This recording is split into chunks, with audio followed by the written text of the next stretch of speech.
Bienvenidos al tercer programa de 21 Portadas que se realiza aquí en la Peña del Chusco, Casa Manolo. Y el último programa hicimos un recorrido por los músicos y solistas que habían fallecido y bueno, pues ahora se merece el turno los que son solistas y músicos españoles.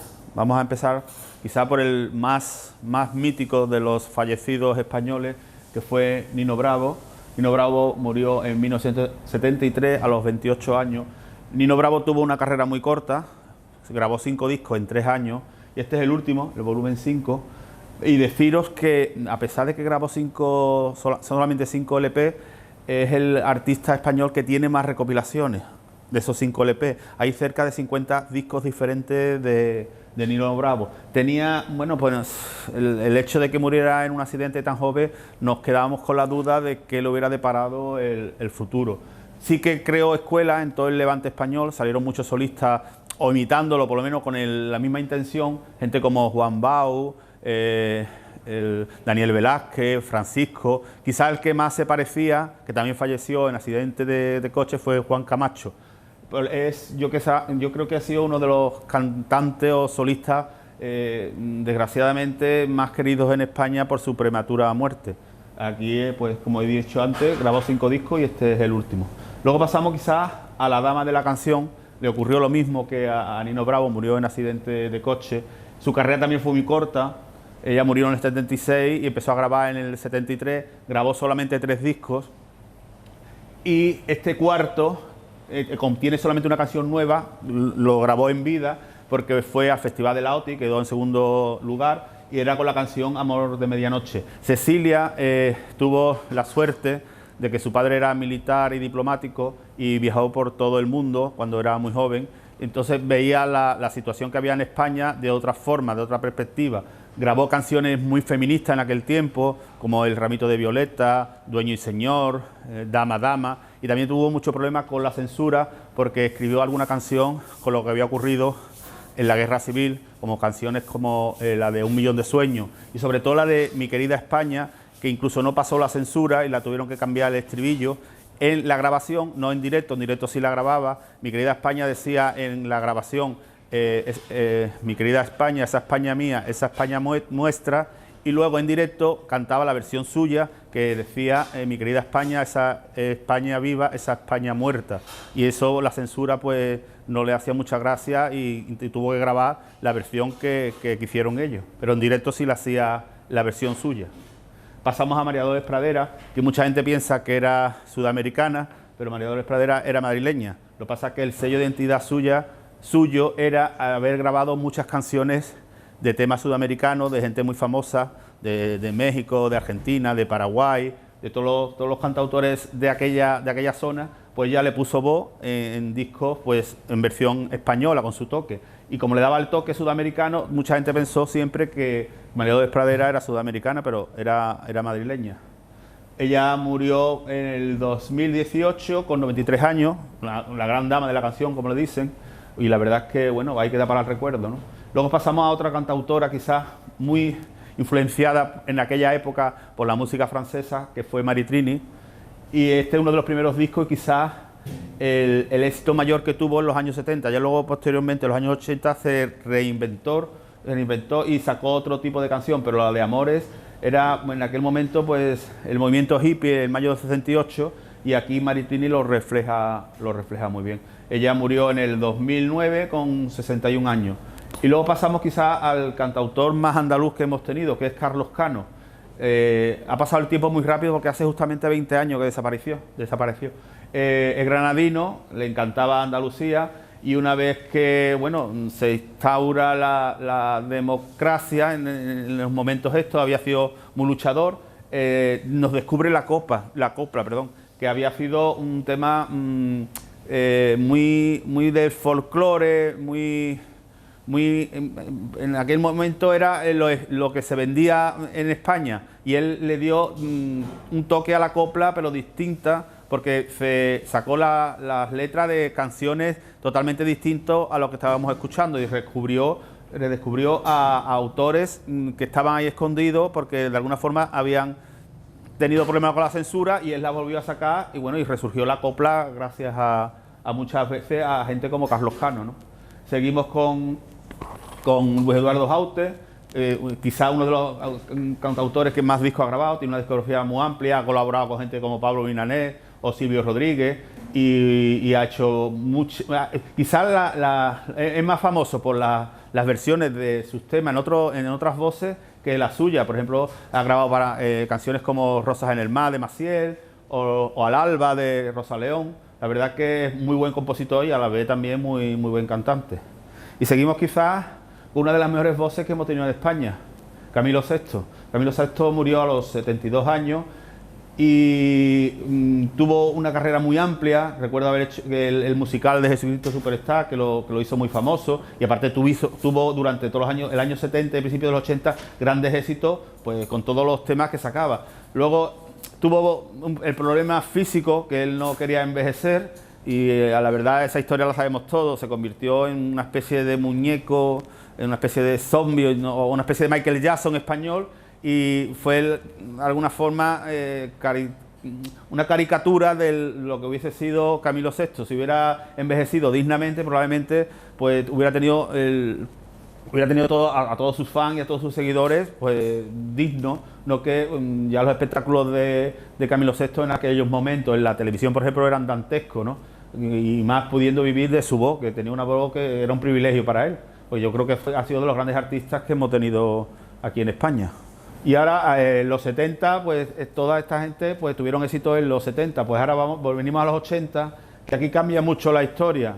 Mientras que los artistas de los 70 habían muerto de forma accidental, como eran en accidentes de coche o enfermedades, ellos tuvieron el problema del desconocimiento de las drogas y también del SIDA. En el caso, por ejemplo, de Alaska y los Pegamoides, hay ya dos fallecidos, uno es Carlos Berlanga, otro es Eduardo Benavente. Eduardo Benavente murió de accidente de coche y Berlanga, ahí está la incógnita de qué enfermedad fue la que... Fue un paro cardíaco, pero provocado por cualquier otra cosa que de una adicción o algo así. Para Alaska y los Pegamoides se divide en dos grupos. Por un lado estaba Carlos, Alaska y Nacho, que hicieron Dinarama, y Eduardo y Ana Curra hicieron los Parálisis Permanentes. Desgraciadamente murieron muy joven. Carlos Berlanga murió con 42 años y Eduardo Benavente increíblemente murió con 20 años. Seguimos con Tequila. El Tequila fueron una de las bandas de los 80 y último de los 70, con gran éxito, un público fiel y unos conciertos espectaculares, un sonido muy limpio. Eran los Rolling Stones español, pero las malas pasadas de la fama hicieron que tanto Julián Infante como Manolo Iglesias, uno moría con 43 años, otro 38, la misma causa, el SIDA. El SIDA, bueno, era el contagio desgraciadamente de la jeringuilla y la heroína y toda la historia esta. El grupo se vuelve a unir, pero ya no es lo mismo, faltando dos de sus componentes. Seguimos con Bernardo Bonesi, que murió en el 2012 a los 49 años. Este fue el niño prodigio de la movida madrileña. Ya con 15 años había triunfado con el grupo Los Zombies, con la canción Groenlandia, que es un clásico de los años 80. Y con Zombies solamente grabó dos discos, grabó Extraños Juegos y este es el último, la Muralla China. Grabó un disco en solitario y luego se dedicó a hacer bandas sonoras como por ejemplo Mujeres a borde de un ataque de nervios, y ha estado nominado para 4 Goya, uno de ellos lo ganó, y luego también ha hecho muchas sintonías para programas de televisión y para programas musicales. La verdad es que era uno de los mejores músicos que ha habido en la movida madrileña de aquella época, y además le sacó rendimiento porque incluso hasta el momento antes de morir estaba grabando sintonías de programas y bandas sonoras. Ha grabado muchísimas bandas sonoras. Seguimos con el rockero sevillano, que es Silvio. Silvio empezó en los Smash junto a Julio Matito. A pesar de que tiene una carrera muy amplia musical, solamente grabó 5 discos. Grabó uno con el grupo Silvio Luzbel, que fue el primero. Luego este es el segundo, de Barra Libre. Con Silvio Sacramento grabado 2 más, y el último, Silvio y los Diplomáticos. A Silvio tuvimos la oportunidad de verlo 2 veces aquí en Chipiona, en la cooperativa del vino, el Católico Agrícola, y la verdad que Silvio no te dejaba siempre te ofrecía algo. Yo recuerdo haber visto los dos conciertos y los dos conciertos en muy poco tiempo, quizás en un año, ofrecía totalmente un espectáculo diferente. Los músicos que llevaban eran magníficos porque tenían que seguir a una persona que no subía al escenario, como se dice, seriamente, bebía mucho alcohol y cada concierto, te digo, era un espectáculo porque no sabían cómo iba a terminar ni cómo iba a empezar. Los músicos lo acompañaban y reconozco que los músicos eran buenísimos porque estaban continuamente improvisando porque no sabían cuándo empezaba una canción o cuándo terminaba otra o incluso las mezclaba. Seguimos con el gran grupo andaluz, lo mismo que Silvio era el rockero, el gran grupo andaluz que tuvimos fue Triana. Triana estaba compuesto por Eduardo, Jesús de la Rosa y Juan Palacio Ertele. Desgraciadamente solamente queda Eduardo, que es el que está aquí. Este es el primer disco de Triana, El Patio, y las portadas son magníficas porque están realizadas las 6 portadas originales de Triana, porque solamente grabó 6 discos. La hizo Máximo Moreno, que es un gran pintor sevillano. Estas portadas de disco, por ejemplo, yo pienso que no le tiene que envidiar nada a las portadas americanas o inglesas inglesas de la época. Era el rock progresivo imitando imitando no, las influencias de Pink Floyd, de Jet, de King Crimson. Pues las portadas también son muy parecidas y yo pienso que junto a Hijos del Agobio es de los mejores discos de Triana. Jesús de la Rosa murió en un accidente de coche, también bastante joven, y Jesús Tele pues, de una forma natural.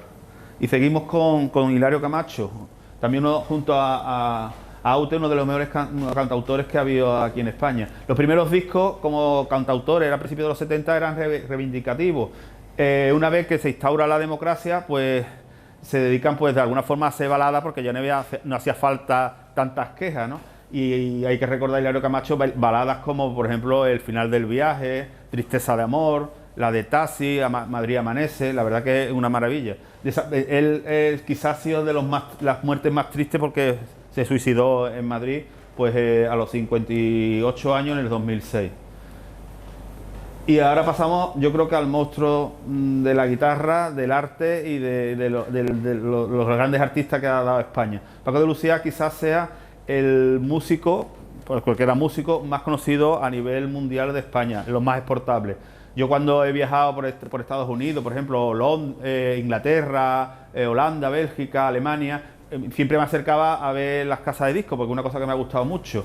Y en las grandes discográficas de esos países hay un apartado para música que no es del país, y por ejemplo música italiana, música francesa o música griega, y yo me ponía siempre en el apartado español y estaban las colecciones completas, tanto de Paco de Lucía como de Camarón de la Isla.